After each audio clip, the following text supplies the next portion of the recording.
Bonjour, bienvenue à tout le monde. J'espère que tout le monde va bien. Alors, merci pour votre présence aujourd'hui en si grand nombre. Je me présente, Mylène Bernard, je suis conseillère au Centre de transfert d'entreprises du Québec. Dans un premier temps, je tiens à remercier notre partenaire, présentateur et co-créateur de l'événement, Desjardins. Dans un premier temps, je vais juste vous donner quelques petites consignes techniques là, au sujet du webinaire aujourd'hui. Donc, l'événement va durer jusqu'à midi. On invite les gens à inscrire leurs questions dans la rubrique Q&A et de faire leurs commentaires au niveau du chat. Vous allez peut-être à l'occasion entendre deux charmantes voix, donc celle de mes collègues Mélanie et Audrey qui s'occupent un peu plus au niveau technique sur l'événement. Alors, juste pour vous dire, les questions seront répondues à la toute fin de l'événement dans les 15 dernières minutes là, de ce webinaire. Alors, on a un petit lexique qu'on va voir ici à l'écran, que je voudrais vous parler, quelques termes qui sont souvent utilisés, qui ne sont peut-être pas communs pour tout le monde. Donc, le repreneuriat, ça désigne le rachat d'une entreprise par une ou plusieurs personnes. Être repreneur, c'est quoi un repreneur? Dans le fond, il s'agit d'un individu ayant entamé un processus de rachat d'une entreprise. Un cédant, dans le fond, on le sait, mais on le dit quand même, ce sont des termes communs, mais pas toujours familiers. Donc, un cédant, c'est un chef ou une chef d'entreprise ayant entamé le processus de vente de son entreprise. Et quand on parle PME, pérennité d'entreprise, dans le fond, c'est une entreprise qui, au cours de son histoire, a préservé l'essentiel de son identité, basée sur ses valeurs fondamentales, tout en progressant grâce à sa capacité dynamique. Excusez-moi, petite gorgée d'eau. Alors, aujourd'hui, j'ai le plaisir de vous présenter nos deux conférenciers qui vont pouvoir ouvrir leur caméra et leur écran. Alors, dans un premier temps, Serge Bastien, conseiller en transfert d'entreprise pour le Centre de transfert d'entreprise du Québec. Alors, Serge, je t'invite à nous joindre. Le voici. Bonjour, Serge. Et bonjour. Aussi, notre partenaire d'aujourd'hui, Marco Poulain, qui est directeur pour transfert d'entreprise chez Desjardins. Alors, bienvenue, messieurs. Merci, Mylène. Merci, Mylène. C'est un plaisir de vous accueillir aujourd'hui. Oui. Alors, un thème aujourd'hui qui suscite énormément de questionnements, d'interrogations. Alors, la question, comme on dit, pas la question qui tue, mais la question à laquelle on veut répondre aujourd'hui, je veux reprendre une entreprise, passer de l'intention à l'action. Alors, on a décidé de découper le webinaire sous 3 volets pour aller vraiment dans le détail. Dans les temps qu'on a aussi aujourd'hui, on doit se le dire, ça va aller quand même assez rapidement. Je veux acheter une entreprise, je commence par où? Alors, on va vraiment démystifier le tout ce matin. Je veux valider mon projet. Qu'est-ce que je fais? Est-ce que j'ai la capacité? Comment je vais m'y prendre? Est-ce que je peux me permettre une entreprise? Et je passe à l'action. Dans le concret, comment on fait ça? C'est quoi les étapes? Alors, c'est aujourd'hui qu'on va démystifier le tout grâce à nos deux conférenciers. Alors, on va commencer, je vais lancer tout de suite à Serge de commencer, d'ouvrir le bal sur comment on s'y prend, Serge. Je veux reprendre une entreprise, c'est quoi je dois faire, ma réflexion. Je te laisse aller là-dessus. Ensuite, Marco, vous pourrez enchaîner sur le reste des étapes. Merci, Serge, on t'écoute. Très bien, bien, merci Mélanie et bonjour à tous. Bien heureux d'être là avec vous pour l'ensemble, à tenter et à orienter les bases de réponse à ce processus. Et puis, quand on dit, ben, on commence par où, c'est sûr qu'on a une première réflexion stratégique à faire, qui est une réflexion stratégique personnelle, dans le fond. Et quand on parle de démarche, bien, en fait, ça repose, et toutes les étapes qu'on va parler reposent sur 3 grands principes. Donc, la préparation et la préparation. Fait que chaque étape nécessite effectivement son lot de préparation. Et la première, dans le fond, c'est sûr, quand on parle de repreneuriat, c'est quand même de se poser réellement la question, comme entrepreneur, est-ce que je veux orienter mon orientation d'entrepreneuriat du côté d'une reprise ou de démarrage d'une entreprise. Parce qu'il y a il y a des avantages et des inconvénients à chacun. Effectivement, une reprise d'entreprise, ça reste que c'est la continuité de quelque chose qui existe. Donc, à certains égards, un peu, on entre dans des cadres qu'on n'aurait pas si on était en mode de démarrage. Donc, une fois qu'on a déterminé, parce que c'est le but de notre présentation, qu'on parle d'entrepreneuriat, bien, effectivement, c'est de faire une démarche personnelle sur nos attitudes entrepreneuriales. Et de répondre à la grande question existentielle de Socrate, connais-toi toi-même, comme il disait. Donc, effectivement, connais-toi toi-même comme entrepreneur. Quelles sont mes motivations réelles à entreprendre? Quel type de leadership est-ce que j'exerce? Est-ce que je suis un travailleur d'équipe? Est-ce que j'ai des expériences pertinentes dans le domaine entrepreneurial? Et sinon, bien, effectivement, qu'est-ce que j'ai potentiellement à acquérir? Est-ce que je désire être un patron unique qui va diriger une entreprise tout seul ou je préfère travailler en équipe? Donc, c'est des motivations qui sont à la base des grandes questions qu'on a à se poser. Même chose au niveau de nos aptitudes. Donc, faire une auto-évaluation de nos aptitudes, le goût du risque, la question de savoir les enjeux au niveau des communications, du dépassement de soi, notre niveau de responsabilité par rapport à une équipe. Des éléments de compétences, bien entendu, qui vont être des éléments qui sont vrais, bien entendu, pour le lien avec notre cédant éventuel, mais aussi pour nos partenaires tels que les créanciers qui vont avancer des sous dans l'aventure avec nous.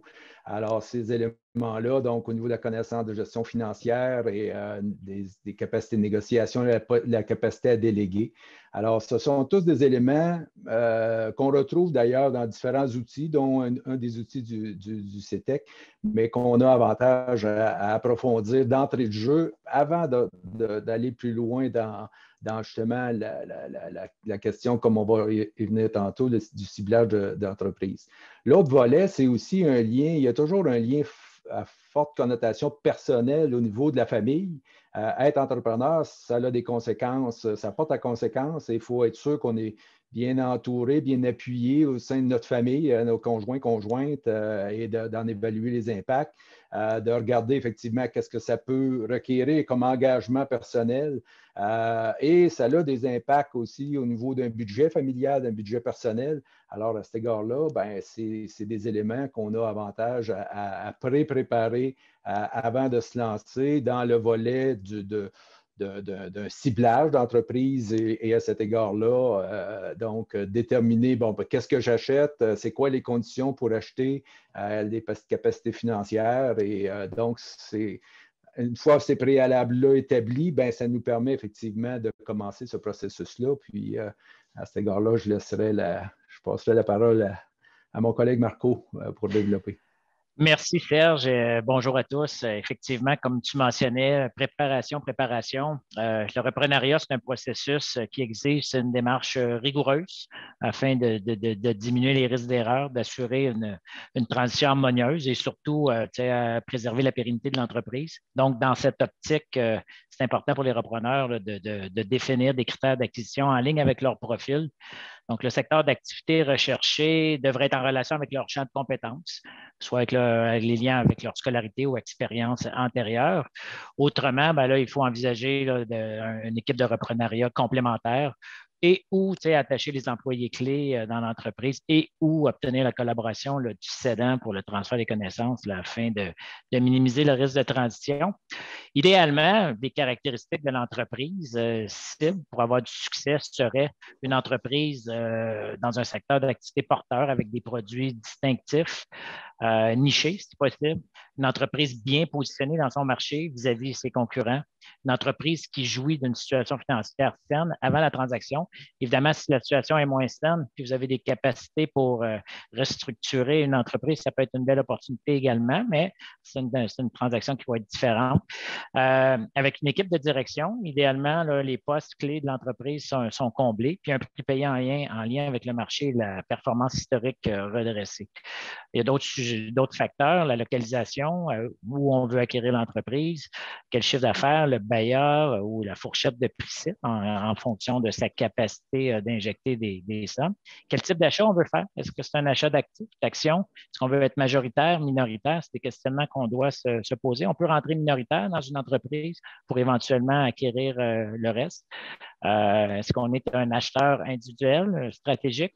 Est-ce qu'on s'associe avec un financier, avec des investisseurs passifs? Quel est le capital disponible pour notre mise de fonds? Donc, il faut préparer, il faut être préparé, il faut avoir son bilan, il faut avoir son curriculum vitae. Les entreprises, les cédants, souvent vont préparer un teaser là, ou un sommaire d'informations confidentielles sur leur entreprise à vendre. Les repreneurs devraient faire la même chose, donc se préparer un CV de repreneur pour présenter aux partenaires financiers. Donc, comme repreneur, vous devez vous attendre à injecter une mise de fonds. Donc, quelle est ma capacité financière? Vous devez prendre un risque d'actionnaire. On ne se cachera pas comme partenaire financier, institution financière.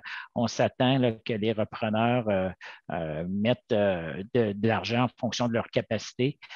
Évidemment, on est conscient que c'est une relève familiale ou une reprise par les employés clés, management buyout. Les mises de fonds peuvent être limitées. On est à salaire, c'est difficile d'acquérir, d'accumuler des centaines et des millions de dollars.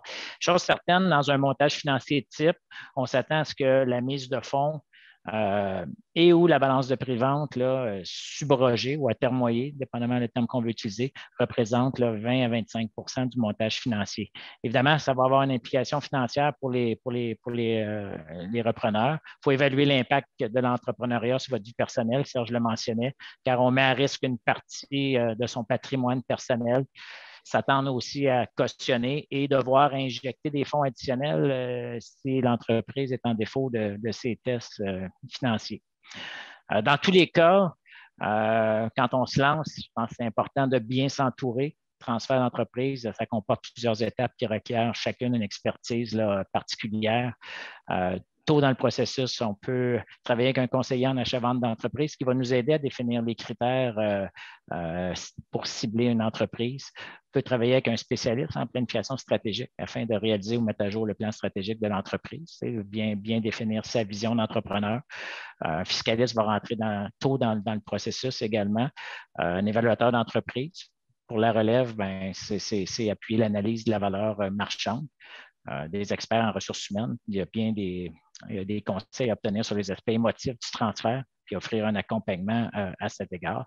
Pendant le processus, avocats, notaires, comptables sont clés pour les ententes de confidentialité, les lettres d'intention, tous les contrats. Également dans le processus de vérification diligente, qu'on va parler plus tard, sur les aspects humains, financiers, fiscaux, légaux. Alors, l'accompagnement de tous ces joueurs, le comptable pour les prévisions financières, mais évidemment, les banquiers, tous les autres partenaires financiers, les organismes gouvernementaux qui peuvent analyser, vous appuyer dans la faisabilité du financement. Vous allez encourir des frais, c'est sûr, dans le processus. Assurez-vous de sécuriser votre transaction à un moment donné en obtenant l'exclusivité de négociation, puis prévoir des pénalités ou indemnisations, le cas échéant, de la part du cédant s'il se retire de façon unilatérale. Mylène, je te retourne la parole. J'ai eu une petite crise de tout, donc j'ai fermé le tout. Je suis désolée. Bravo dans le live, hein, c'est ça que ça peut faire. Excusez-moi. Merci infiniment, messieurs, pour les échanges. On va passer à l'autre segment. Qu'est-ce qu'on fait pour valider son projet? Comment je m'y prends? Est-ce que je suis capable de me permettre ça? Est-ce que je peux m'acheter une entreprise? Est-ce que je peux reprendre? Ce n'est pas une start-up non plus. Il faut garder en tête qu'on reprend une entreprise qui est déjà active, qui a déjà ses valeurs. C'est quoi la réflexion? C'est quoi les actions que je dois poser? C'est quoi les informations que je dois déposer à la banque? Qu'est-ce qui se passe quand j'arrive à la banque? Est-ce que je vais me faire challenger? Est-ce qu'il faut que je me challenge avant? Alors, expliquez-moi ça, messieurs. On va partir avec Serge. Merci. Très bien. Effectivement. En fait, on vient de dénoncer, puis Marco a fait une nomenclature de beaucoup de points. On le voit effectivement. On doit s'auto-challenger, ça c'est clair. Et puis, pas hésiter à cet égard-là d'aller chercher déjà certaines opinions de la part d'experts pour nous permettre d'aller plus loin dans cette réflexion-là. Pourquoi? C'est parce que c'est pour arriver justement au fameux maillage. On est en recherche d'entreprise. Puis, ce que je dis, ce qu'on dit s'applique aussi naturellement si on l'a déjà, dans le sens que si on est dans une entreprise familiale ou une reprise à l'interne avec des employés clés, management buyout. Mais effectivement, ce qu'on a là, c'est qu'on a généré, on est à l'étape d'un maillage si on a cherché l'entreprise, soit via notre conseiller du CETEC ou dans notre recherche, dans la démarche de recherche, mais bref, on est à la première rencontre de notre cédant.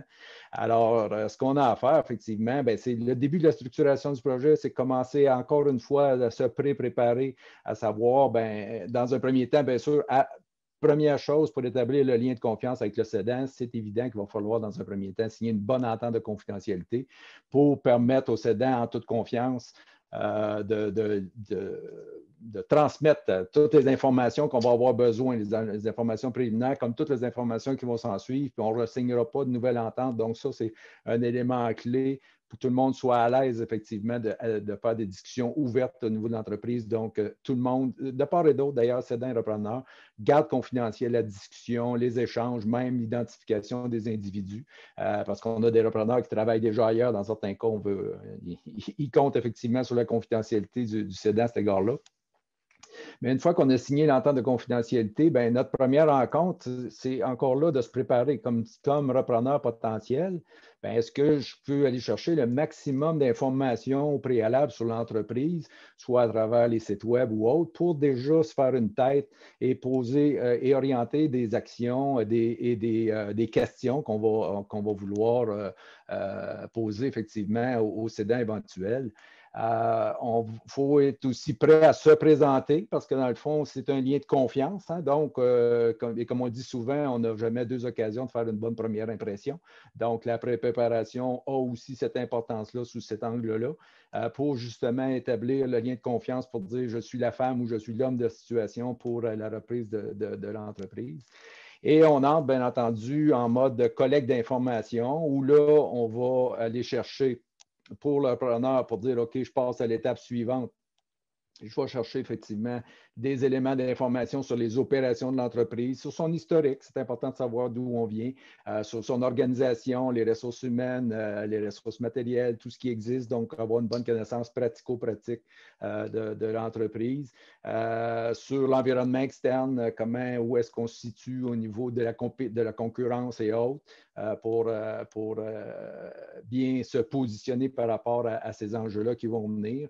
L'autre volet, c'est un bon appariement avec le cédant. Donc, on a à valider, c'est important pour structurer le projet, qu'on a un bon appariement avec le cédant, qu'on a un bon team matching en bon français, excusez, l'anglicisme, mais team matching, parce qu'on va avoir à travailler ensemble pour la période de négociation et potentiellement pour le début, effectivement, une fois que la session sera faite. Donc, on aura à travailler ensemble en toute transparence. Donc, le lien de confiance est encore là essentiel sous cet angle-là. Et on va, à ce stade-là, quand on structure le projet, aller chercher les premières informations au niveau financier. Donc, souvent, à tout le moins les états financiers, souvent un peu plus ample détail, pour faire une première démarche de viabilité du projet. On est là et à cet égard-là, c'est un préalable essentiel. Et là, c'est là qu'on commence à bâtir des liens de confiance avec les joueurs qu'on a nommés tantôt, et notamment notre créancier, parce que les créanciers potentiels, des gens comme Marco et son équipe, là, pour dire, OK, on commence, là, est-ce que j'ai les conditions qu'il faut pour structurer le projet, pour le partir. Parfait, c'est intéressant, Serge. Puis on le voit aussi hein, dans le quotidien. Les gens se disent, parce que ça va me prendre certains paramètres aussi assez rapidement pour me dire, est-ce que je fais-tu mon temps, je fais-tu perdre le temps au cédant? Il faut que les gens se sécurisent avec les vrais chiffres pour que ça vienne vite. En même temps, c'est tout un équilibre à avoir. Puis c'est une question aussi de confiance, d'échange, de timing, d'être bien entouré. Je vais laisser Marco rebondir avec ça. Puis peut-être aussi quelque chose que ce serait le fun de creuser un petit peu, c'est de dire, c'est quelle information que ça me prend pour me faire une idée en partant? Est-ce que ça me prend toutes les états financiers? Il faut que je recule jusqu'à où pour faire une première validation, pour dire si je suis capable de l'acquérir, puis je vais être capable de vivre après ça avec le financement que je suis allé chercher. Fait que je te laisserai rebondir là-dessus, Marco, si tu veux bien. Ou si tu voulais aller dans un autre angle par rapport à ce que Serge vient de dire, je te laisse aller, mais ça serait intéressant aussi. Bien, c'est sûr, tu sais, puis c'est notre vécu là, comme créancier. Souvent, les repreneurs arrivent, puis ont seulement les états financiers, puis nous présentent ça, puis ils disent, bon, est-ce que c'est faisable de faire un montage financier? Là, ils ont une idée du prix, même ils n'ont pas encore déposé leur lettre d'intention. C'est qu'on peut travailler un petit peu en amont, en collaboration, là, comme partenaire. Mais tu sais, rapidement, s'ils veulent qu'on se positionne et qu'on dépose un esquisse, un offre, ça prend plus d'informations. Puis moi, je voudrais revenir sur l'importance d'un plan d'affaires. Meilleure l'information, plus rapide la décision sera, puis plus meilleur probablement que le montage financier ou la proposition financière va être. Un plan d'affaires, c'est un sommaire qui résume les points importants de la transaction. Donc, le projet et les sources de financement recherchées. Mais tu vois, quand dans un plan d'affaires, il faut connaître l'entreprise, un résumé qui permet au lecteur de se familiariser avec l'entreprise, mais son historique, c'est l'information qui doit être obtenue, description des produits et services, un survol de l'industrie, essayer de voir c'est quoi le marché cible, sa part de marché, c'est qui sont les concurrents, est-ce qu'il y a une présence de réglementation qui va représenter une barrière à l'entrée, est-ce qu'il y a une stratégie pour l'entreprise de commercialisation, comment elle se démarque sur sa mise en valeur, sa distribution, ses prix. Puis, là, il faut présenter à l'institution financière l'équipe de repreneurs avec les ressources humaines, les personnes clés pour voir qu'on a une bonne équipe de direction, un organigramme hiérarchique. Puis, penser à un plan de transition, quelles sont les personnes clés, sur quelle durée là, la transition va se faire. Puis parler, si tu te cibles une entreprise, puis elle répond à tes critères, puis tu as une expertise, puis tu es capable de l'amener ailleurs, nous partager votre plan d'implantation, puis votre plan 100 jours, quelles seront vos premières décisions. Puis très important, éventuellement, peut-être pas à la première rencontre avec ton créancier, mais il va falloir que tu produises un plan financier, des prévisions financières avec les bilans pro forma, les états des résultats, puis l'évolution de l'encaisse, idéalement sur 3 ans, avec un budget d'immobilisation, parce que dans le montage financier qu'on va proposer, il faut prévoir aussi les financements à venir s'il y a des immobilisations qui doivent être faites. Donc, les partenaires financiers vont se questionner également sur le prix payé. Il faut que ça tienne la route là, en fonction du budget, selon la capacité de payer là, du repreneur. Donc, idéalement, on va chercher à avoir l'évaluation de l'entreprise. Tu sais, souvent, dans plusieurs transactions, les cédants ont fait une évaluation de leur entreprise, fait que ça leur permet de débuter la négociation. S'il n'y en a pas, au moins la méthode pour déterminer le prix de vente ou le prix d'achat. Ça va se faire souvent par un comptable qui détient ou non un titre d'expert en évaluation d'entreprise. Pour les relèves familiales, c'est un mécanisme obligatoire parce que les transactions sont réputées être faites à la juste valeur marchande. Souvent, ça va être une capitalisation d'une performance financière, donc un multiple d'un bénéfice ou d'un bailleur caractéristique. Ou si les entreprises viennent faire des investissements et étaient vraiment en croissance, ça va être l'actualisation des flux monétaires futurs. Mais on part des états financiers, puis là, on redresse les états financiers. Il peut y avoir plusieurs revenus et dépenses qui sont non récurrentes ou des dépenses qui sont discrétionnaires. Tu sais. Si le propriétaire se paye un salaire de 500 000, il a le droit, mais il ne présentera pas des gros bénéfices. Alors, on redresse ça au marché. Donc, on normalise certaines dépenses. Même chose, le loyer. C'est lui qui est propriétaire de la bâtisse. Il peut se payer le loyer qu'il veut. Mais pour la transaction, ça va falloir normaliser la dépense de loyer pour définir le bailleur caractéristique qui va supporter l'évaluation. Qu'est-ce qui fait qu'on va payer plus cher ou moins cher? Bien évidemment, le multiple va être plus élevé quand on perçoit moins de risques. Donc, une entreprise là, qui a une stabilité, qui a une relation de longue date avec ses clients, qui a des contrats, qui a une récurrence des revenus, une clientèle diversifiée, des antécédents de bénéfices, une stabilité, même une croissance, une bonne équipe de direction. Puis, tu sais, un pipeline au niveau de, donc un carnet de commandes, mais également un pipeline d'innovation. Donc, tu as des produits en développement. Qu'est-ce qui fait qu'on va payer un petit peu moins cher? C'est l'inverse. S'il y a une concentration de clients, une dépendance économique, ça se négocie, un multiple plus bas. Si les bénéfices sont volatiles, une année de profit, une année de perte, puis après ça, tu as une décroissance, ben si on est intéressé à acheter l'entreprise, ben on peut négocier à la baisse. Dépendance trop grande envers les relations du propriétaire. Si le propriétaire cédant, il a toutes les responsabilités. S'il y a la relation avec les clients, les fournisseurs, il y a un risque. Il y a un risque opérationnel. Ça fait que, bon, ça se négocie aussi. Puis, perspective du secteur ou des procédés, des infrastructures des US, les dépenses en immobilisation n'ont pas été faites. Puis ça, on le voit dans les états financiers, dans le flux de trésorerie. Ben, il va falloir les faire. Ça fait que ça se négocie aussi dans le prix. Si les produits sont à la fin de leur cycle de vie potentiel ou si les ratios financiers de l'entreprise, ça n'est pas en saine santé financière. Donc, je le disais au début, il faut que ça tienne la route en fonction du budget, selon la capacité de payer du repreneur. Puis là, ben, le repreneur, il faut qu'il se fasse aider, probablement par un expert en évaluation pour aller challenger le rapport d'évaluation ou le prix demandé par le cédant. Oui. J'aurais envie de te poser une petite question. Je ne sais pas, je suis peut-être à côté, mais peut-être que certaines personnes se la posent à mesure des informations qu'on entend. Le prix de vente, finalement, le prix de vente, c'est une base de négociation, si on peut dire ainsi. C'est pas, tu sais, il y a des prix de vente, oui, il y a peut-être des prix qui sont, bon, c'est à la lettre, c'est by the book, mais dans certaines structures ou certains modèles d'affaires ou de certains contextes, il y a un prix qui est fixé, mais dans la majorité des cas, est-ce que tu vois ça? Ça peut osciller, puis ça change drastiquement ou peu, ou c'est au niveau du financement, souvent que ça va se jouer, puis qu'il y a un retour vers le cédant, puis qu'il y a une entente, ou je serais curieuse de t'entendre. Je ne sais pas si c'est pertinent ce que je demande là, mais. Oui, écoute, il y a toujours une négociation possible parce que, tu sais, dans la méthodologie pour établir le prix, souvent, ça va être, comme je te disais, c'est un multiple d'une performance historique puis il y a des redressements, puis les redressements ben, peuvent être subjectifs quelquefois. Il y en a que tu peux rejeter. Puis, tu sais, dans ton évaluation, si les immobilisations sont désuètes, tout se négocie. Là. Mais je pense que le repreneur devrait être accompagné là, d'un expert, d'un comptable quelconque là, qui en fait du transactionnel pour déceler là, cette possibilité là, de baisser le prix. Absolument. Puis ça l'influence. Dans le montage financier, là, quand le prix payé est trop cher, on a de la difficulté à faire un bon montage financier. Fait que là, à ce moment-là, on va demander plus de balance de prix de vente. On va demander peut-être une mise de fonds plus élevée. T'sais, moi, si l'entreprise, j'estime qu'elle vaut 4 millions, puis tu la payes 6, en autant que le dernier 2 millions, ils ne mettent pas à risque l'entreprise. C'est-à-dire que si c'est de l'équité ou si c'est une balance de prix de vente payable sur performance financière, on peut la faire, la transaction quand même, mais le montage financier va être différent. Les créanciers conventionnels vont structurer le montage financier pour que ça tienne la route.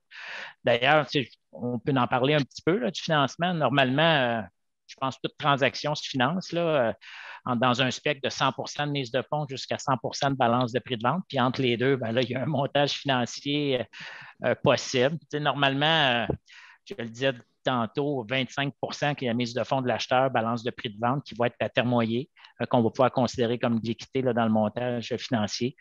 50 de dette traditionnelle, donc par l'institution financière, le banquier, ça peut être plus, dépendamment des actifs qu'il peut avoir en garantie. Puis 25 sous forme de dette junior, de débenture, de quasi-équité.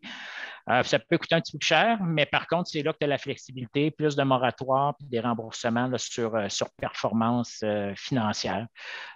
Donc, le partage de risque peut se faire avec des partenaires externes, là, BDC, IQ, Financement agricole Canada, SADC, CLD, tous les programmes gouvernementaux. Là, ils ont des projets, ils ont des programmes adaptés là, pour le type de transaction. Je vais juste peut-être parler là, du prêt transfert d'entreprise du Québec actuellement. Là, un petit peu supervisé par le CETEC, qui double la mise de fonds jusqu'à concurrence de 500 000 par individu, 1 million par projet. C'est un financement là, sans garantie ni caution sur 7 ans avec 2 ans de moratoire. Donc, c'est intéressant. Mais il ne faut pas toujours chercher le plus bas taux d'intérêt, mais la flexibilité, le rôle conseil du créancier.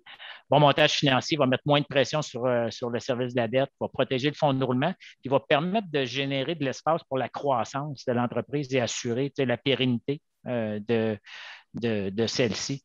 Donc, de travailler avec des Desjardins Capital en débenture ou avec un fonds de solidarité ou fonds CSN, c'est pertinent parce qu'ils peuvent amener une expertise au niveau d'un comité de direction, d'un conseil d'administration, ou pour instaurer des règles de gouvernance.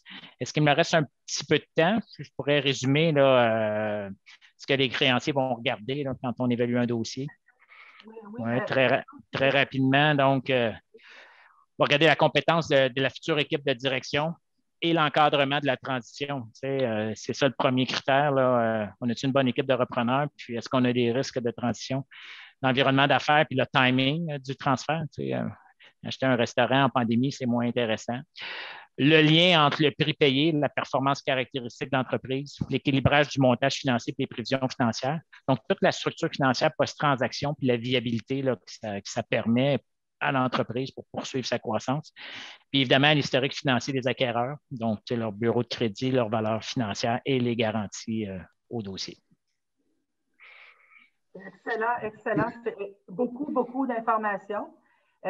D'où là, on voit l'importance d'être super bien encadré, super bien accompagné à toutes les étapes. Ne serait-ce que la réflexion pour s'éviter des erreurs, puis des fois s'éviter de, comme on pourrait dire, s'éviter certains stress aussi. Puis comme on dit, il y a un certain jargon, hein, on s'entend parler, nous autres, c'est des termes qu'on entend couramment. Mais c'est pas tout le monde là, qui manipule ces informations-là aussi bien que nous, comme on dirait aujourd'hui, puis aussi bien que toi, Marco. Que ça prend vraiment quelqu'un pour se faire une tête, pour bien comprendre, poser les questions, pas se gêner pour bien avancer dans son dossier, parce que comme on dit, il peut y avoir une solution, il peut y en avoir plusieurs aussi en termes de transfert. Donc, il n'y a pas juste une voie, il peut en avoir plusieurs à étudier au niveau de la façon de reprendre l'entreprise aussi. Hein? Ouais. Donc, c'est d'ailleurs. Vas-y, Serge, tu veux rebondir là-dessus? En fait, c'est d'ailleurs un point par rapport à ça. Quand on parle d'évaluation de scénarios possibles, souvent, on va avoir, comme on l'a dit tantôt, nos premières rencontres, nos premières informations de base. Et assez souvent, ça oriente vers un scénario, une façon de faire. On dit, OK, ça prend tant de capital, ça prend telle connaissance, compétence, etc.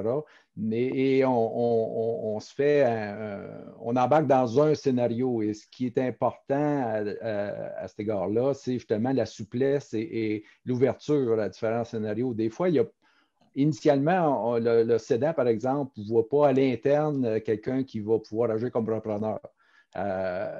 Mais peut-être qu'à la lumière du profil du repreneur, ben, il y a quelqu'un à l'interne qui pourrait peut-être compléter. Donc, ce ne sera pas une acquisition à 100% vers le nouveau repreneur, mais peut-être une implication de 10-20%. Donc, les scénarios peuvent varier. Le cédant peut choisir avec justement un bon appariement avec le nouveau repreneur de rester plus longtemps que ce qu'il avait anticipé. Alors, à cet égard-là, c'est simplement, on est toujours au stade où on est, on valide le projet, donc on est toujours on doit toujours rester en processus d'ouverture à adapter le projet. Même chose au niveau justement d'évaluation initiale de mise de fonds. Bien, d'abord, ça peut varier selon l'industrie. Une industrie plus stable va être différente qu'une industrie à haut risque ou qui dépend de données extérieures. De ce point de vue-là, là aussi, effectivement, on a des enjeux d'évaluation et de mise de fonds qui peuvent varier selon le type d'industrie ou même l'entreprise elle-même qu'on a devant nous, qui est moins à risque que, mettons, la moyenne dans le marché. Alors, ça, c'est des variables à tenir en ligne de compte. Je voudrais juste renchérir, évidemment, Serge, je le vois souvent également, là, quand c'est un acquéreur externe. Je disais, premier critère qu'on regarde, la compétence de l'équipe de direction, puis l'encadrement de la transition, puis c'est fréquent que quand ils vont évaluer l'équipe de direction en place, puis pour compléter leur expertise, parce que tu peux être bon en gestion financière, mais pas nécessairement en opération ou en vente. Puis là, tu t'attaches à un employé clé, puis tu l'introduis à l'actionnariat. Ça fait que ça, on le voit régulièrement. Ça fait que, donc, si on n'a pas toutes les compétences, puis on n'est pas capable d'avoir un partenaire là, avec nous qui ait les compétences complémentaires, mais il faut envisager là, d'attacher des membres de l'équipe de direction en place. Oui. Bon point, effectivement, Marco. Je vais juste demander aux gens là, qui nous écoutent aujourd'hui si vous avez des questions pour tout à l'heure, parce qu'on va avoir une période de 10-15 minutes pour répondre à vos questions. Je vous inviterai à aller dans la section Q&A. peut-être moins au niveau du chat, là, de la discussion. Oui, vous pouvez continuer, mais si vraiment vous avez des questions auxquelles vous voudriez qu'on réponde tout à l'heure, c'est vraiment dans cette section-là. Je vous remercie. Donc, on passe au volet 3 de la rencontre ce matin. À la mesure de toutes ces informations-là, de toutes ces étapes-là qu'on vient d'entendre ce matin, là, c'est le temps. Là, moi, je veux m'avancer. Moi, je veux l'acheter l'entreprise, je veux sécuriser ma transaction. Je recommence par où? Là, je sais que j'ai un moyen, je sais qu'il y a un scénario possible ou plusieurs scénarios. Qu'est-ce que je fais? Qu'est-ce que je fais? Alors, Serge, je vois qu'un beau sourire au visage. Vas-y, je te laisse aller. Marco va enchaîner. Ben, en fait, c'est que, comme on le dit à la première ligne, effectivement, on s'oriente vers l'étape de la lettre d'intention. Donc, avec les éléments que j'ai mentionnés plus tôt, puis ceux de Marco, on a effectivement eu en bonne partie les bonnes questions, peut-être pas toutes les réponses, puis c'est normal là, à ce stade-là, parce que dans le fond, mais la question, par contre, c'est les questions que Marco a avancées, par exemple, bon, ben, on n'a pas la réponse parce qu'on n'est pas suffisamment avancé, mais la lettre d'intention, ça va être un autre point de bascule important. C'est que là, à ce moment-là, on a sécurisé justement un prix, à tout le moins une fourchette de prix de vente, mais un prix de vente autour duquel on est d'accord. Ça tient la route. Donc, un prix de vente acceptable, je dirais ça comme ça, parce que la négociation se continue jusqu'à temps qu'on arrive plus à une offre d'achat, une bonification de la lettre d'offre. Mais ce qui est important, c'est de sécuriser la démarche avec la lettre d'intention qui, dans un premier temps, va sécuriser l'exclusivité auquel Marco a fait référence tantôt pour dire, OK, pour les 2, 3, 4, des fois 6 prochains mois, dépendant de l'ampleur de la transaction, je me sécurise comme repreneur pour dire, bien, je suis le seul à négocier. Parce que là, on entreprend des démarches, on entreprend des frais, on passe beaucoup de temps, d'énergie et déjà des frais en honoraires professionnels ou en frais de déboursés pour l'évaluation. Donc, de sécuriser cet élément-là, c'est la lettre d'intention qui va nous donner notre délai d'exclusivité de discussion. Et là, la base de confiance aussi est très importante justement pour que les deux aillent plus loin. Et dans l'ouverture de qui on est, quelles sont nos forces, donc on va avancer plus avant là-dedans. Mais aussi, et c'est surtout ça, là, la lettre d'intention, ça va permettre d'obtenir l'autorisation de faire ce qu'on appelle une vérification diligente raisonnable à ce stade-là de l'entreprise pour dire, ben, moi, comme repreneur, là, je veux avoir une évaluation, un bon éventail, une bonne connaissance sous les 5 grands axes, je dirais ça comme ça, de l'entreprise, soit au niveau de la direction générale, comment ça fonctionne, quelles sont les opérations au niveau de la direction des opérations, de la direction au niveau du personnel et autres, le volet financier. Je veux juste intervenir, excusez-moi. Au niveau là, justement de la vérification diligente, si vous êtes capable de me répondre tous les deux, oui, tu es en train de nous donner les éléments, Serge, mais c'est qui peut la faire pour moi? Comment ça fonctionne? Là? Je peux-tu me chercher une liste à quelque part, de dire il faut que je vérifie ça? C'est qui va la vérifier pour s'assurer que s'il y a vice caché, ben, que j'ai un recours ou comment ça marche? En tout cas, je vous laisse aller parce que je pense que ça pourrait être intéressant juste de développer un petit peu là-dessus. Ben, en fait, le premier volet de vérification diligente, c'est véritablement le repreneur avec les experts qu'on a nommés tantôt. Donc, avec comptable, fiscaliste, notaire, avocat, beaucoup, là, initialement, même au niveau des ressources humaines. Et à cet égard-là, donc, valider, aller justement dans le plus pointu. Au niveau financier, si on a eu les états financiers des dernières années, on a eu peut-être justement un certain décloisonnement des différents secteurs de rentabilité de l'entreprise, bien là, on va aller plus loin. Là. On va voir qu'est-ce qui est plus rentable, qu'est-ce qui l'est moins, qu'est-ce qui est à valider. Est-ce que justement, il y a des éléments où on peut facilement augmenter la rentabilité ou au contraire, il y a des enjeux de rentabilité en fonction de la compétition en place ou d'un changement de marché. Là, c'est ça la vérification diligente et c'est vraiment le repreneur qui comment dirais, le point central avec ses experts qui, comme avec, par exemple, les questions que Marco soulevait tantôt, revient. Là, il y a beaucoup d'aller-retour à dire, bon, OK, on va plus loin pour être sûr que sur les différents volets, on est sécurisé. Au niveau des ressources humaines, Est-ce que justement on est en mesure, on peut se sécuriser des employés clés et à certains égards, on va sous réserve encore là d'un engagement confidentialité, peut-être négocier avec des employés clés pour s'assurer qu'ils vont rester avec le repreneur par la suite. Mais aussi, c'est vrai pour l'ensemble du bassin des ressources humaines. Ressources matérielles, est-ce qu'on a tout ce qu'il faut en termes d'équipement pour donner la pleine valeur à l'entreprise? Et by the way, on a justement le questionnement de dire est-ce qu'il est nécessaire de faire l'investissement? Fait que oui, on fait le montage financier pour l'acquisition et on a aussi des opportunités, mais qui nécessitent des investissements, agrandissements, modifications, équipements. Bien là, tant qu'à négocier, on est dans le processus de négociation, bien, on va l'entrer tout de suite. On n'attendra pas d'avoir acheté, puis après dire redéfaire le montage financier pour dire OK, comment est-ce qu'on va financer le reste. Alors, ça, c'est justement des éléments qu'on va vérifier de façon plus poussée, faire déjà des calculs, faire des projections qui vont nous permettre là, de sécuriser cette démarche-là.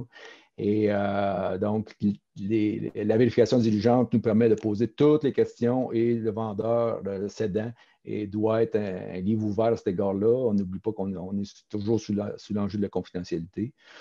Et dernier petit volet au niveau de la lettre d'intention, c'est là aussi qu'on va rajouter des conditions préalables comme des évaluations environnementales, des obtentions de permis de licence, de nécessité effectivement pour un repreneur d'aller obtenir un permis quelconque, par exemple, au niveau des entreprises de construction. Donc, ces éléments-là qu'on va d'emblée écrire pour s'assurer que le temps venu, on soit en mesure de pouvoir clore la transaction, que ces conditions-là soient présentes. Le tout étant en lien direct avec ce que le financier, notamment et principalement à ce stade-là, va s'attendre comme condition justement de réalisation de la transaction. Et puis, je vais laisser Marco développer sur ce volet-là. C'est là, Serge, c'est très bien vulgarisé. Beaucoup d'informations en peu de temps. Merci beaucoup. Oui, en effet. Non, mais le créancier, si tu es un partenaire en quasi-équité, les Desjardins Capital de ce monde, puis Front de Solidarité, Fonds CSN, ils font leur propre vérification diligente dans la plupart du temps. Comme créancier, on va s'assurer qu'il y a un processus de vérification diligente qui a été fait, là, notamment sur les aspects fiscal et légal. On veut être sûr que l'entreprise, surtout si tu achètes les actions, si tu achètes les actifs, c'est autre chose, mais si tu achètes les actions, on veut s'assurer qu'il n'y a pas de passif fiscal, puis qu'il n'y a pas de poursuite latente non plus. Quand tu achètes les actions, tu achètes tout le passé légal de l'entreprise. Donc, la vérification, elle doit se faire, on l'exige. Puis, quand tu arrives au niveau de la vérification opérationnelle ou comptable, bien, évidemment, là, c'est le comptable, c'est les avocats. Oui, c'est une firme spécialisée là, qui va être en mesure là, de rédiger le rapport de vérification diligente. Mais ce n'est pas obligé d'être toujours aussi exhaustif. Là. Ça dépend toujours de la grosseur de la transaction, évidemment. Là. Il y a un risque rendement là-dedans. Fait que moi, j'étais rendu au plan de transfert, transition. Donc, on présume que le cédant vous a identifié, vous êtes la personne identifiée comme ça relève. Donc, il est maintenant temps de réaliser adéquatement la transition pour structurer votre démarche, assurer une transition harmonieuse. Il est important de se doter d'un plan de transfert qui va aborder les 4 thèmes suivants: l'aspect humain, l'aspect stratégique, le transfert de gestion et le transfert de propriété. Là, ça se fait tout au long du processus. Ça, il y a toujours la réflexion doit se faire en continu. Au niveau des aspects humains, on le sait qu'un transfert là, ou un reprenariat, ça comporte des enjeux fondamentalement humains. Juste la perspective de changement suscitera des réactions émotives de la part du cédant, du repreneur, la famille, l'entourage immédiat, mais aussi les cadres et les employés de l'entreprise. Donc, c'est important là, qu'il y ait une collaboration entre cédant et repreneur, partage avec les membres de la famille, puis agir en toute transparence là, avec la plus grande objectivité. Pas dans bien des cas, mais certaines situations vont nécessiter de mettre en place des comités de gestion, des conseils de famille, de cas échéants. Et on le voit dans des reprises, dans des transferts familiales. Souvent, il faut mettre un conseiller en ressources humaines parce que il y a tout le concept d'équité et d'égalité aussi là, quand il y a plus qu'un membre de la famille. Ça fait que l'aspect humain, c'est important là, de le gérer tout au long du processus. Au niveau des aspects stratégiques, on revient, là, mais c'est important là, de faire le point sur la situation de l'entreprise, de revoir la raison d'être, établir une vision pour l'avenir, fixer des priorités de développement de l'entreprise, puis élaborer un plan d'action. En parallèle, on bien bonifier le plan d'affaires du début. Le transfert de gestion, c'est tout aussi important que le transfert de propriété. Le cédant et le relève doivent prendre le temps de planifier le processus de transfert des savoirs et des pouvoirs. Tu sais, concrètement, il faut déterminer c'est quoi les savoirs qu'il faut acquérir. Tu sais, le cédant, là, ça fait 30 ans, 40 ans qu'il est là. Il y en a des connaissances. Il faut que ces connaissances-là, le repreneur puisse les acquérir. Puis les pouvoirs aussi assumés par la relève, il peut y avoir une période de cogestion. Fait que tout le transfert des pouvoirs, comment il va se faire pour établir des échéanciers réalistes pour y arriver. Puis finalement, c'est le transfert de propriété. Là, on est rendu à la transaction comme telle, c'est la vente des actions ou des actifs de l'entreprise et la planification juridique, fiscale puis financière de la transaction. Là, on est rendu à l'offre d'achat. Donc, c'est formaliser les conditions de la transaction. On part de la lettre d'intention, ce qu'on a vu dans la vérification diligente, la négociation qui se fait avec le vendeur. Là, on va déposer une offre d'achat qui, ultimement, va être un contrat d'achat-vente quand on va être rendu à la transaction comme telle. Contrat d'achat-vente qui va officialiser le prix. Les représentations et garanties. Tu achètes une entreprise, mais tu achètes, puis il va y avoir une série de points, dépendamment de ta vérification diligente. Là, puis le cédant va te garantir que tel aspect est conforme. Donc, représentation garantie, toutes les modalités de la transaction, comment qu'on paye, les modalités de déboursement, la balance de prix de vente, etc. Juste un point important. Si vous êtes plus d'un actionnaire comme repreneur, l'institution financière va demander une convention d'actionnaire. Donc, il faut que ça se fasse en parallèle aussi vers la fin, là, mais il faut mandater les avocats ou le notaire pour rédiger la convention d'actionnaire. Ça va permettre de préciser les droits et les obligations de chacun des actionnaires. Tu sais, on va avoir endetté l'entreprise lors de la transaction. Donc, s'il arrive un conflit, ou s'il arrive une situation, un décès, on veut des mécanismes de résolution de conflits pour assurer la continuité des opérations et la pérennité de l'entreprise. Le contrat d'emploi avec le cédant ou de service, là, donc on précise les conditions, le salaire, la date prévue de fin d'emploi si le cédant demeure pour assurer la transition, ou s'il aide ponctuellement à la relève, donc une banque d'heures, puis des modalités. Puis ça, on peut rattacher ça. Quand tu as une balance de prix de vente et tu as un contrat d'emploi, tu as un levier avec la balance de prix de vente pour s'assurer que le cédant va venir, il va respecter ses engagements là, dans le contrat d'emploi. Donc, c'est toujours important, la balance de prix de vente. Hein. Les cédants, ils voudraient ne pas l'avoir. Ça en prend toujours une pour, à tout le moins, supporter les représentations et garanties. Tu sais, si tu as une surprise dans la première année, tu as un levier pour négocier.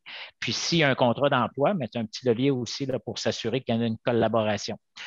En parallèle à ça, vers la fin, on va avoir le mémo fiscal, mais c'est probablement rédigé au début, surtout du point de vue du cédant. Là, pour essayer de concrétiser là, son exonération pour gain en capital si c'est une vente d'actions. Pour le repreneur, bien lui, c'est essentiel. Pour qu'il fournisse à ses créanciers, on veut savoir comment se fait la transaction, dans quelle compagnie on débourse. Souvent, c'est une compagnie qui est créée pour l'acquisition, qui va se fusionner avec l'opérant. Fait que nous, on veut savoir où on débourse, où sont nos garanties. Donc, ça, c'est avec le fiscaliste. Quand on est rendu vers la fin, on est rendu au niveau que les partenaires financiers là, vont être prêts à débourser leur financement. Donc, peu importe le partenaire financier, en collaboration avec les avocats notaires, va avoir la signature des offres de financement, va avoir la prise de garantie. Puis le débourser des sommes qui se fait normalement là, à l'avocat ou au notaire en fiducie. Il peut y avoir des sommes sous écrou, là, dépendamment s'il y a des conditions de financement qui ne sont pas finalisées là, avant que ça soit transféré, payé au cédant. Et tout ça se fait à la clôture de la transaction.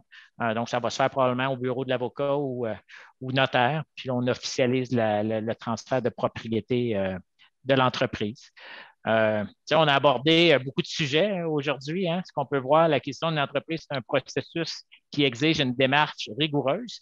Puis, tu l'as dit en entrée de jeu, Serge, préparation, préparation, préparation. Ben, il faut consacrer du temps, puis il faut se faire accompagner par les bons professionnels. Ça, c'est sûr, tout au long du processus. Écoutez, on était dans le concret. J'ai adoré les échanges que vous avez eus tous les deux. Je vous remercie infiniment. C'est à peu près de tout le temps qu'on a. Le temps avance. Il nous reste peut-être une dizaine de minutes pour aller vers les questions qui ont été posées. Je vous remercie infiniment. Vous avez été généreux, livré beaucoup, beaucoup d'informations en peu de temps. Donc, on va procéder avec... je vous remercie beaucoup, beaucoup. Je ne le dirai pas assez. J'ai trouvé ça fort intéressant ce matin. Alors, j'inviterai Audrey, s'il te plaît, avec la première question. Donc, on verra, Serge ou Marco, vous irez selon la question que vous désirez répondre là, à tour de rôle. Là. Donc, Audrey, tu es là? Oui, effectivement. Donc, quelles sont les ressources existantes pour effectuer le ciblage d'entreprises qui pourraient nous intéresser? Ben, je vous dirais en premier CETEC. Non, ce n'est pas uniquement le CETEC naturellement, mais le CETEC est une des organisations. Bien entendu, tout notre réseau de contacts, autant personnel que professionnel, parce que c'est, par exemple, les bureaux de comptables qui rencontrent au moins une fois par année leurs clients. C'est souvent une bonne source, d'informations qui, eux, disposent justement, ont la connaissance d'entrepreneurs qui sont en mode de démarrage. Ça, c'est toujours ce qu'on souhaite, là. Qu'on soit au début le plus tôt possible dans le processus et non avec un vendeur qui doit vendre à tout prix. Parce que là, les marges de manœuvre, c'est vrai à tout point de vue, y compris pour les créanciers, les marges de manœuvre diminuent là, quand on n'a pas de temps et qu'on est en bon français, le couteau sur la gorge, ça rend la chose difficile. Mais voilà, donc c'était qu'on a effectivement une base de données. Il y a les biz.com et autres de ce monde. Et à cet égard-là, dans le processus d'accompagnement qu'on offre, on a des outils justement qui disent, ben oui, au-delà de ce que CETEC peut offrir, parce que c'est une base de données d'entreprises potentielles, mais on a référence à d'autres bases de données et à d'autres processus additionnels à ce qu'on peut offrir comme service pour trouver l'entreprise idéale.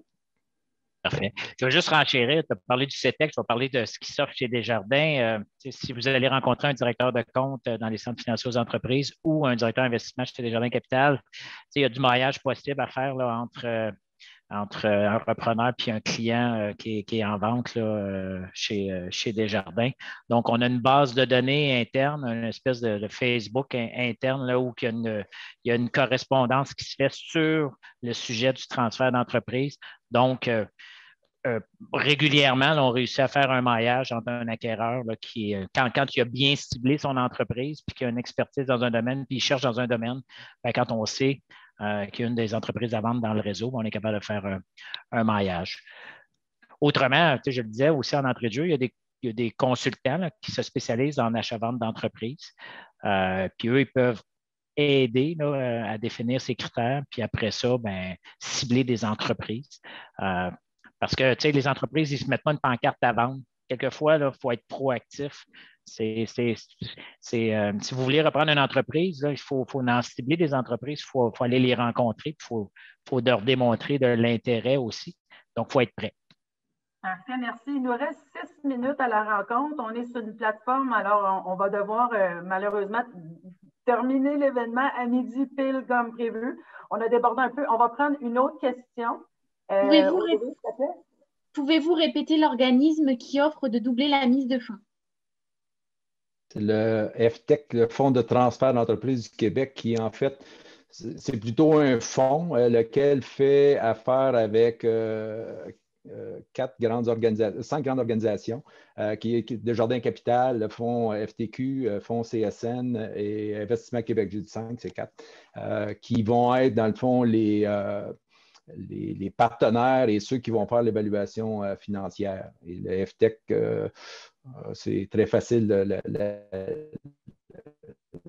en cherchant Fonds du Québec sur le net ou en demandant à votre conseiller CETEC. On est en mesure de vous donner toute l'information.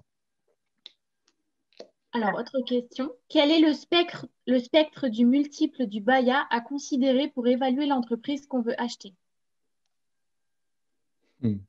Marco? Marco. Ben, je vais te dire, il n'y a pas de réponse, il y a pas de réponse scientifique. D'ailleurs, tu sais, une évaluation d'entreprise, ce n'est pas une science exacte, là, c'est presque un art. Quelquefois, on dit un BAYA entre 4 et 6. Tu vas voir, quand tu payes en haut de 5 fois, là, 5 à 6 fois le BAYA, c'est déjà plus difficile de faire un montage financier là, sans qu'il y ait une bonne injection de mise de fonds ou de capital. Je te dirais, une entreprise qui est stable au niveau de sa performance financière, c'est-à-dire qu'il y a un historique de rentabilité puis qui est en croissance, tu peux t'approcher du 5-6. Mais une entreprise qui a une volatilité, puis tantôt, je parlais de facteurs là, qui font que le multiple est plus bas versus de facteurs où le multiple est plus haut. C'est vraiment ça, là, mais à 4 fois le BAYA, 3-4 fois le BAYA, des montages financiers, somme toute, c'est relativement facile là, pour les créanciers. Quand tu as un historique de rentabilité, là, les créanciers, on est capable de proposer un montage financier. Quand tu es à 5-6 fois, ça ne veut pas dire qu'il n'y a pas de montage financier, je l'ai dit tantôt, mais ça va peut-être nécessiter plus d'équité. Puis ça dépend aussi de ce que tu achètes. S'il y a une bonne base d'actifs versus tous des actifs intangibles, une entreprise manufacturière qui a des actifs, puis tu payes ça 4 fois le BAYA, ça va être facile à financer. Par contre, une entreprise de service qui n'a pas d'actifs, mais là, c'est tout de l'intangible. Donc, les créanciers n'ont pas de garantie tangible comme telle.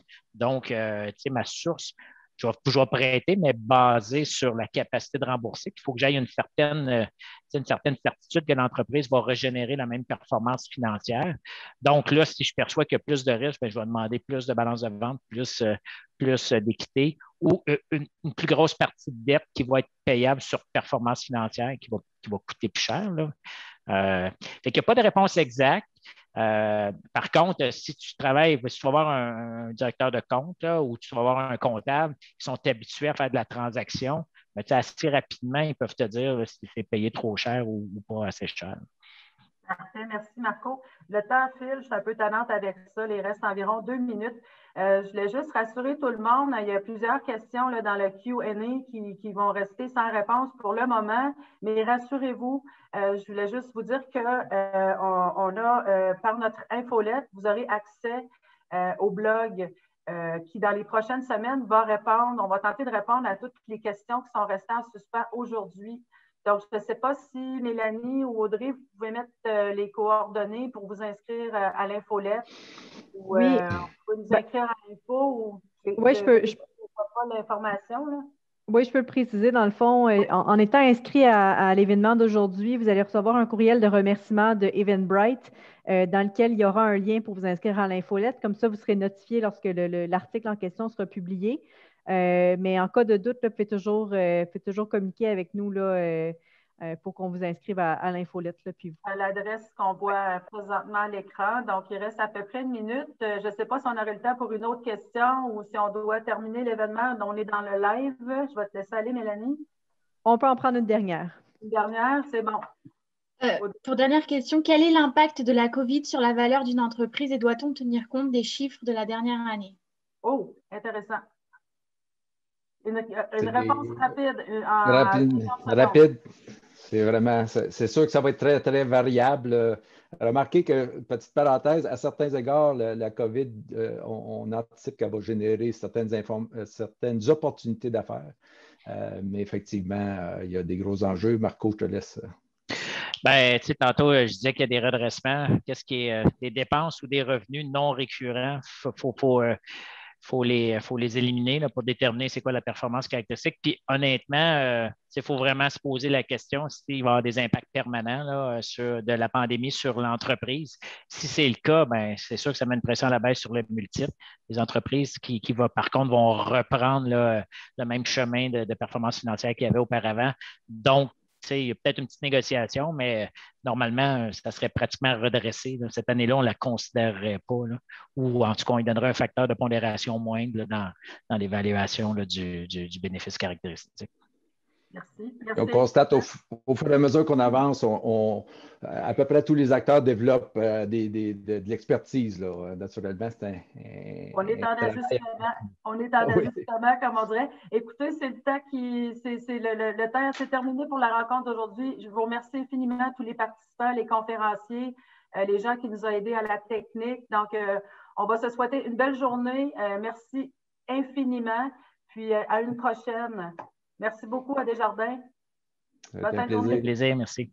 Merci, Mylène. Plaisir, Marco. Oui, au plaisir. Au revoir.